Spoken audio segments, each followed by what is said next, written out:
Chapter 19, Raymond Evert Comes. It was the summer of 1917. 2 years had elapsed since Hilda Thorson came to Vulcan City to take up her work with the Federation of Miners. Much had happened in those 2 years. When Hilda left New York, the existence of Vulcan City was scarcely noted.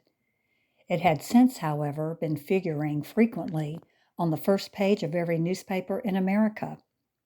The series of strikes in the copper mines, which began shortly after she arrived and were going on intermittently, had focused national attention on the Arizona mining city. The strikes had become a national issue. Copper was king at the time. The war had made it so. It was the nerve running through every war industry. Scores upon scores of munition factories were gasping for copper as a drowning man gasps for air. These strikes were interfering with copper production. The struggle between the mine managers, the owners of the mines lived 3,000 miles away in the east, and the miners descended to a level of bitterness Hilda had never before witnessed. Law and restraint appeared to have been thrown to the winds, and strength alone seemed to count. Strength was on the side of the mine managers and was used to the utmost. Strikers were evicted from their homes. Those having no homes were shipped out of the state and told never to return. Men were imprisoned on all sorts of possible and impossible charges.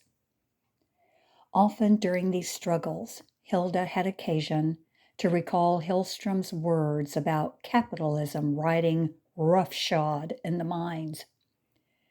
Roughshod seemed to be the precise manner in which the mine managers were working. There was much misery, and to alleviate this misery had become her task in the Miners' Federation. Hilda was put in charge of the strikers' relief.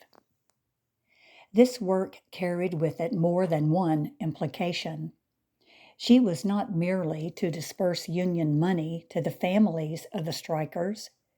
She was to see to it also that the treasury of the union was kept filled, or at least half filled. The entire labor movement of America had to be enlisted on the side of the strikers. Appeals were sent out to it for help. With these appeals went reports of the situation, accounts of the money spent, pictures of the suffering this money had alleviated. Hilda prepared these appeals, accounts, pictures. Her existence had become merged with that of the people about her. She lived in their hopes, sorrowed with their griefs. Her own life, her personal problems, her dreams, everything had become obliterated for the time being.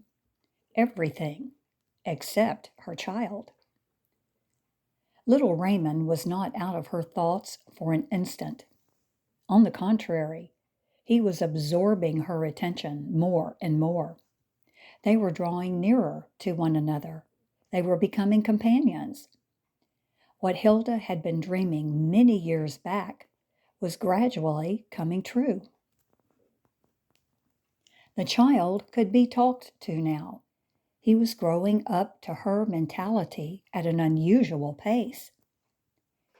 Taking her cue from her dead friend Ada and the latter's son Willie, with whom she was keeping up a correspondence, Hilda tried to interest her boy in music. She bought him a violin, and he was taking lessons.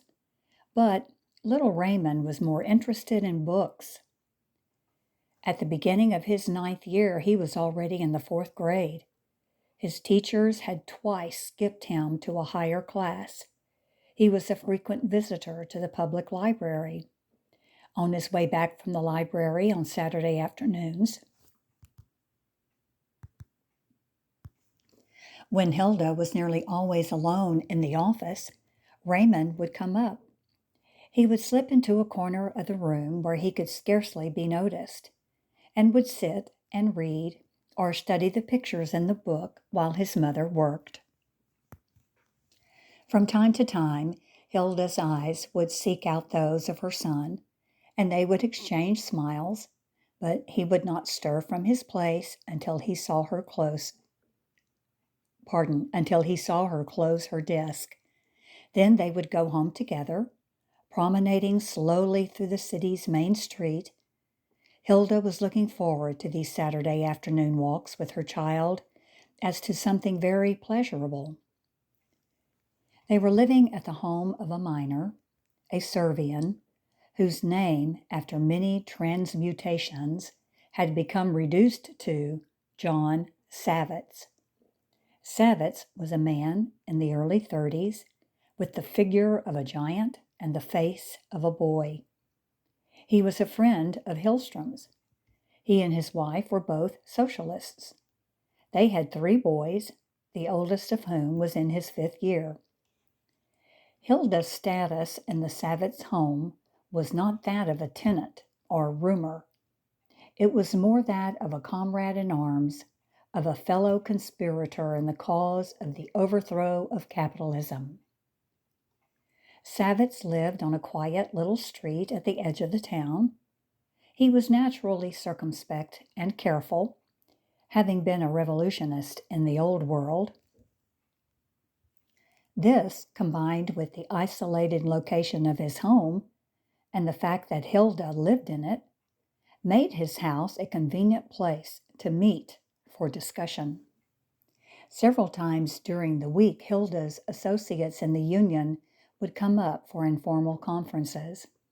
On such evenings, the modest living room of the Savitz family vibrated with secrecy and excitement. They were arresting strikers and their spokesman daily, and the leaders often discussed the possibility of their own going to jail. What was to be done in case one or the other of them was arrested? Who was to step into his place? How the organization was to keep going? For a long time, these conversations meant nothing to little Raymond, but one day he woke to their significance. All at once, the grim struggle in the mines assumed meaning in his little head. It dawned upon him that this struggle concerned his mother, himself. Their well-being was in the balance. On the nights when Hilda's union associates came to the house, little Raymond would now lie awake for hours, straining his ear to catch every word the men in the living room were saying. The conviction had settled upon him that he would wake some morning, or perhaps in the middle of the night, to find something terrible happening. What if his mother should be arrested, imprisoned? Whom could he remain with? On such nights, his cries and moans would often rouse Hilda from her sleep, and the next morning Raymond would wonder how he happened to find himself in his mother's bed to be waking in her arms. He began watching over Hilda like a hawk. In the evening, when it was time for her to come home, he would run several blocks to meet her, wait for her. The child was now constantly searching the expression on her face, in her eyes. From her gaze, her smile, or the absence of a smile, he could tell whether things were going well or ill, and he would be cheerful or subdued accordingly.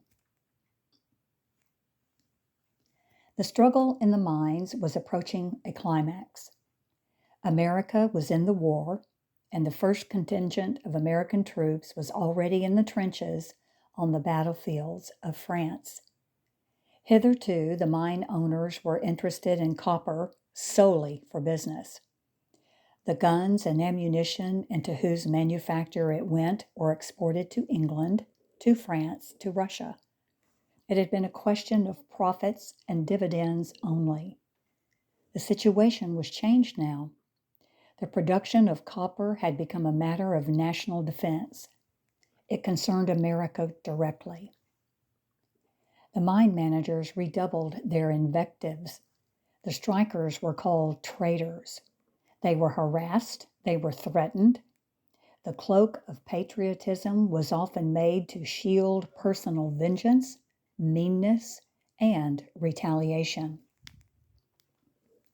The miners replied by appealing to the government for an investigation of their grievances. They asked for a government commission. The Federation was straining every effort to have the government appoint such a commission. The entire summer passed in the framing of appeals by the Union and in adducing evidence justifying these appeals for a government investigating body. Labor organizations in the East joined with the strikers in the demand for such a body. There were grounds to believe that the commission asked for would ultimately be appointed. In the meantime, it was delayed. The delay was horrible, despairing, but it came to an end. One Saturday morning, a brief telegram from the Federation's council in Washington announced that an investigating commission of 5 had just been appointed by the president. The next morning, the Vulcan City Record announced the personnel of the commission. Hilda glanced down the list of names, and the words began to dance before her eyes. In another instant, the entire page looked like a blur. She saw nothing. Her head felt as if it had been struck a deafening blow. When things cleared before her eyes, she picked up the paper which had fallen to the ground. Most likely, she thought, it was her nerves that had given way on her. She had worked so hard in the last few weeks. It was her overwrought imagination, nothing more. She scanned the list of names again. This time, she could not doubt it. He was there. Raymond was there. He was one of the commission. He was third on the list. Raymond Evert, Chicago. That was the way the third commissioner was designated. Raymond was coming to Vulcan City. Raymond Evert. She collected herself and was thinking clearly once more. She had not expected to meet him in just such a manner, did not wish for him at this juncture. With the strike in its acutest stage, this was no time for personal affairs, personal heartaches. But he was here. Raymond was here. He would be coming in 10 days, in 2 weeks. She would see him. She would have to see him. She would probably be one of the witnesses before him. She was searching the paper once more. There were brief biographies of each of the 5 commissioners. There was one of Raymond. Mr. Evert, the paragraph said, is a well-known social reformer in Chicago. He is the founder of the Clean Politics League in that city and for a number of years served as the league's president. He is interested in child labor problems, in mothers' pensions, and in kindred social and philanthropic movements. He is a graduate of the Chicago University. His wife is the well-known settlement worker, Mrs. Maud Straight Evert, head of the famous Democracy Home Settlement in the metropolis of the Middle West. Her weakness and dizziness came back. She had been standing, reading the paper on the porch. She now walked into the house again and into her room. It was 6 o'clock in the morning. Everyone was still asleep. It was Sunday. Raymond would be sleeping another 2 hours yet. Hilda dressed herself noiselessly and left the house. She walked in the direction of the open country.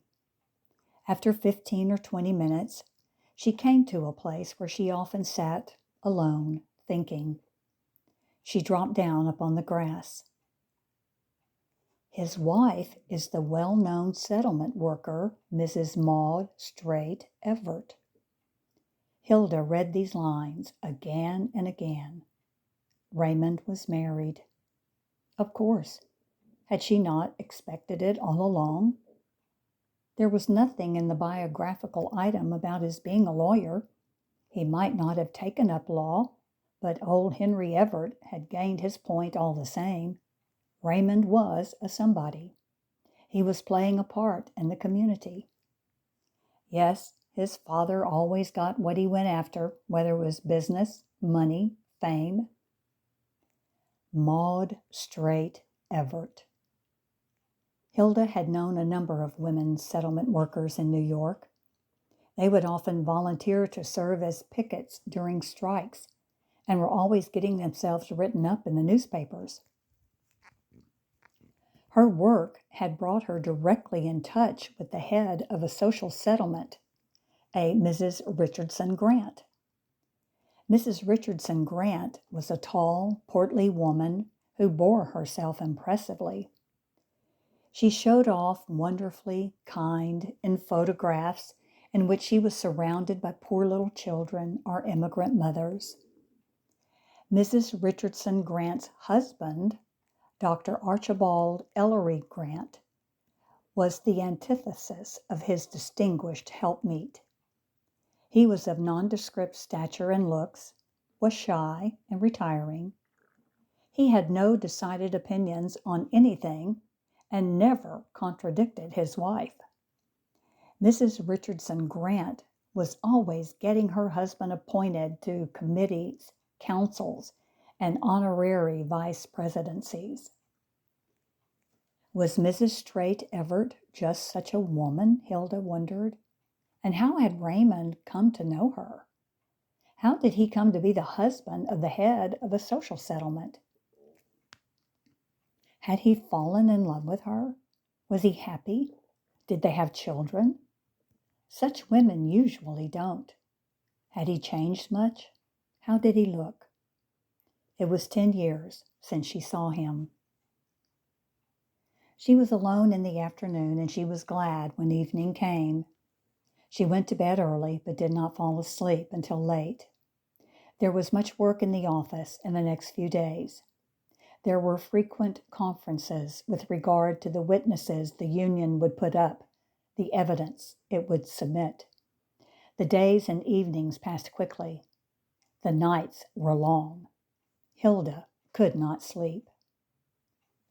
On Saturday, the Mail, Vulcan City's only evening paper, contained the photographs of the commission. Hilda had been waiting for them. The picture of Raymond was a surprise to her. She had expected him to look differently. His features were thin and sharp. His eyes were deep. There was nothing worldly either about his face or his eyes. They were rather aesthetic. His thoughts seemed to be turned inward. Raymond was not happy. She kept the paper on her desk until it was time to go home, and then she took it with her. While sitting on the porch waiting for supper, she was again gazing at it. Little Raymond came up, nestled close to her, and looked at the paper. He had already heard that the men whose photographs were in the paper were the 5 commissioners the government was sending down to study and adjust the strike. He gazed at the pictures and read the inscriptions under each photograph. When he came to the word Raymond under the picture of Evert, he stopped and took another look at the photograph. Hilda watched his face. "Mama," the child looked up, "this man has the same name as mine. His name is Raymond, too. Raymond Evert."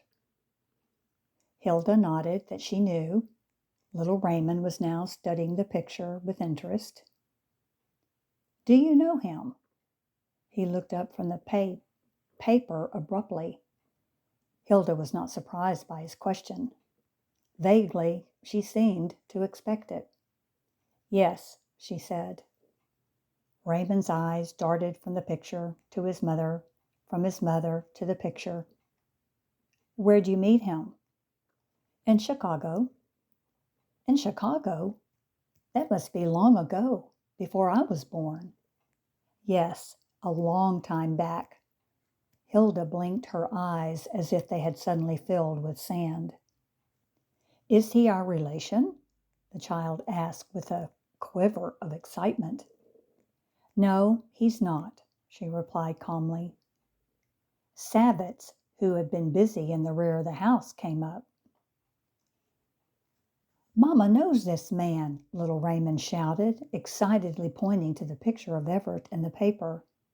He has the same name as I. Do you know anyone on the commission? Savitz asked interestedly. He was thinking that it would be a great advantage to the miners if she knew someone personally and could talk to him about the situation as to a friend privately. Yes, I know one of the men on the commission. This one here. Hilda confirmed her son's statement and also pointed to the picture of Evert. Savitz studied the photograph intently for some moments. When he again looked at Hilda, her face and neck were crimson. Both were embarrassed, she because she blushed, and he because he had seen her blush. At that moment, Mrs. Savitz called from inside the house that supper was ready. Both were greatly relieved. The union was counting on Hilda as one of its principal witnesses. She was to sketch the life of the miners before the commission, to tell of their families, their homes. Having lived in New York and been active in the labor movement there, she was to draw a parallel between the East and the West, showing the semi-feudal conditions under which the miners worked and lived. She was a woman and would probably be allowed to speak where a man might be silenced. They were busy day and night at the union office. Hilda was absorbed and unusually quiet. Her associates thought she was meditating on the testimony she was to give, and they disturbed her as little as possible. It was not, however, the testimony Hilda was thinking about. It was her own affairs. The labor drama was receding into the background. The drama of her own life was coming to the front. To meet Raymond Evert, to clear matters with him once for all, she had wished again and again, but not under such circumstances, not in such a public way. However, she was making up her mind to things. She would face the situation as she had faced every other situation. She would go on the witness stand before the commission. She would meet him. One precaution she would take, though, for the sake of the cause she was to plead and also for her own sake. She would not come before the commission, before Raymond, abruptly. She would write him a note to let him know of her connection with the union and that she was to be a witness in behalf of the strikers. Yes, she would do that. They should not meet unexpectedly. Several evenings in succession, she composed letters to him. In the morning, she tore them up. Some of these letters were long and vehement and described in detail her trials, her suffering, her humiliation in the 10 years that passed. Others were caustic and full of vengeance. The ones in the others appeared to her too personal, futile, and beside the point. She was not demanding anything of him. She did not wish Raymond to atone for anything. She had long since risen above the thought of personal gratification, satisfaction. She wished merely a final word with him, a final understanding, and then Their roads would part forever. The afternoon when the commission was to come arrived. The entire population of Vulcan City, some 12,000 souls in all, was tense with expectation. On her way home, Hilda passed the city's principal hotel. There were crowds of people in front of it. The commission had come. Her letter was not yet written. When she got to her room, she penned the following note. To Mr. Raymond Evert. I am living here with my son, as I am employed in the office of the miners' organization, and shall probably be called as one of the witnesses before your commission. I thought I had better let you know. Signed, Hilda Thorson. Since John Savitz had seen Hilda blush several days earlier when she confirmed her child's statement that she knew one of the men on the commission, a feeling of shyness had sprung up between them, and also of intimacy. In spite of the hardships the strike entailed, in spite of the excitement and insecurity of her life, Hilda, who was now entering her 30s, had gained both in strength and in looks.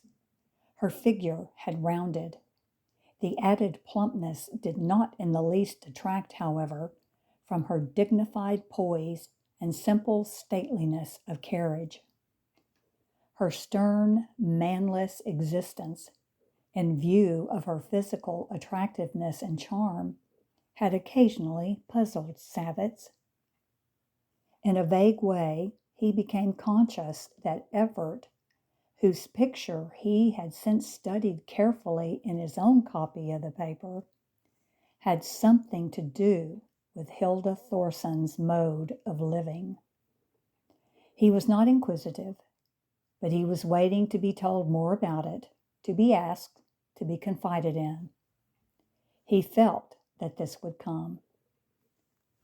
When Hilda, after supper, with her eyes more than with her voice, told him that she wanted to see him alone for a few minutes, his reply was an eager nod, which seemed to indicate that he understood and was ready for any service she might ask of him.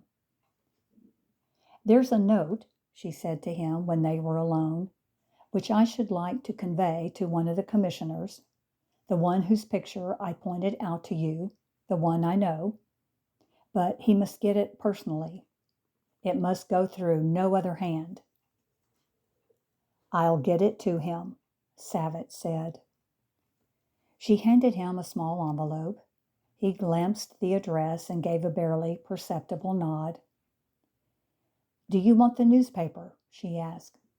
Perhaps the picture will help you identify the man. Savitz shook his head negatively. No one will get the letter except Mr. Evert, he reassured her. Hilda gave him a confused smile. They went apart furtively, each aware that there was a great secret between them.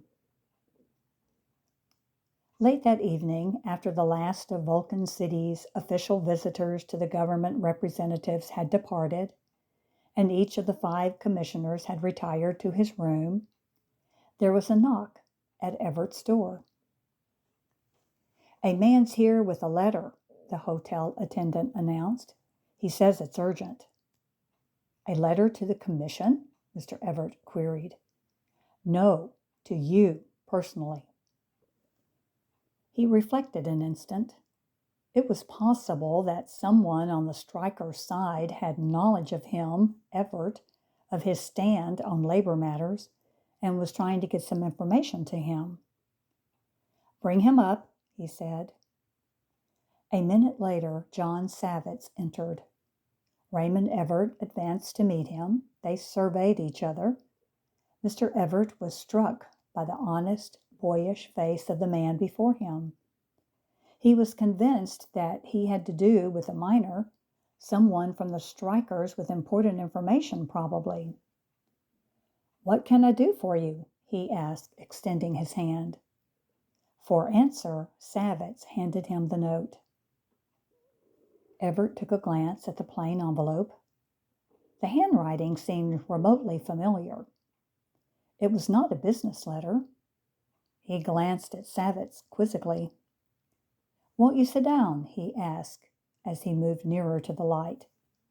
Savitz remained standing. Evert tore the envelope open slowly, but took in the brief contents of the page at a glance. Every drop of blood left his cheeks. "Where does Mrs. Thorson live?" he finally asked. "Oh, yes," he caught himself. "The address is right here." He perused it, repeated the number of the house and street aloud to Savitz. The latter affirmed that the address was correct. Evert inquired how one was to get to the place on foot, and Savitz gave him explicit instructions, going even so far as to tell him what side of the street the house was on and how many houses it was from the corner. He was apparently making certain that if Evert did not call, it should not be on account of a faulty address or inadequate directions. Evert noticed this. He had unconsciously moved back and was supporting himself with his hand on a chair. "Won't you sit down a moment?" he asked again. Savitz sat down. "Are you related to Mrs. Thorson?" Evert asked unsteadily, as if feeling his way about in the dark. Savitz said that they were not related, but were friends. Mrs. Thorson and her boy were living at his house with his family. They had been living with him ever since they came from New York more than 2 years back. Evert asked what Hilda's work was with the union. "She's pretty nearly everything," Savitz said, and for the first time during the conversation, a smile broke upon his face. "She manages the office, but she's consulted with regard to everything." Raymond Evert was finding breathing difficult. "The boy," he finally managed to speak again. He must be quite big." "Little Raymond, you mean?" Savitz queried and launched into a description of the child. Yes, Raymond was big for his age. He was tall, and in school he was an exception, a sort of prodigy. Only in his 9th year he was reading like a man. His conversation, too, was more like that of a grown person than of a child. At the mention of the child's name, Evert's chin had dropped, and his mouth remained open during most of Savitz's little speech, as if he were unable to close it. There were more things he wished to ask, but he felt all self-control slipping from him. "I am very grateful to Mrs. Thorson and to yourself," he said, rising from his chair and taking a step forward. Savitz also rose quickly. "I have the address," he continued, pointing to the table where Hilda's letter lay. "I have the address." At the door, he shook hands with Savitz. Evert's hand was cold and trembled slightly.